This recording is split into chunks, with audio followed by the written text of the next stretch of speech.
अब जैसे गुरुवार के दिन किसी भी स्थिति में बाल नहीं कटाना, द्वादशी के दिन किसी भी स्थिति में तुलसी जी को नहीं छूना, क्योंकि ये ब्रह्म ऋषियों के द्वारा बनाई हुई मर्यादा है। बुधवार को और शुक्रवार को आप बाल कटवा सकते हैं, लेकिन अन्य दिनों में कटवाने से आपके पुण्य क्षय होंगे। अब रोज सुबह लोग बाल आदि, तो हम कहते हैं केवल बृहस्पतिवार को मत करवा, और ना मानो तो गुरुवार का दिन परम पवित्र गुरु के लिए है, उस दिन आप छौर कर्म न करें, बिल्कुल निषेध है। नहीं, उससे पुण्य नष्ट होते हैं, आयु नष्ट होती, बुद्धि नष्ट होती।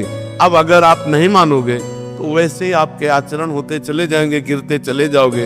देखो, आप सब लोग यहाँ क्या देखने आए हो? तो आप यहाँ देखने आए हो साधुता, भगवान के भक्त का दर्शन, जो शास्त्र के अनुसार चलता है। अगर हम धर्म से ना चलते हो तो आप हमारे दर्शन करने आओगे क्या?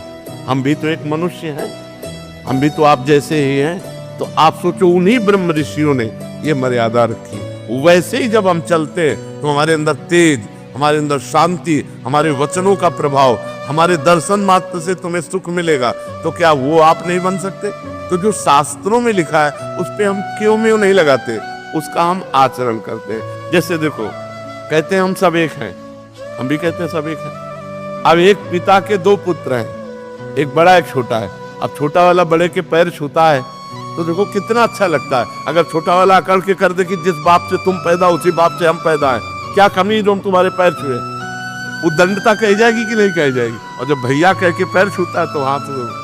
तो ये जो हमारी एक मर्यादा बनी हुई है, जो हमारे शास्त्र आज्ञा बनी हुई है, उसका पालन करने से हमें आनंद मिलता है, हमें शांति मिलती है, हमारी उन्नति होती है। और जब हम शास्त्र की आज्ञा का उल्लंघन करते हैं तो अशांति होती है, क्लेश होता है और हम अवनति को प्राप्त होते हैं। इसलिए हमें लगता है जो शास्त्रों में लिखा है उसका अक्षरशः पालन करना चाहिए।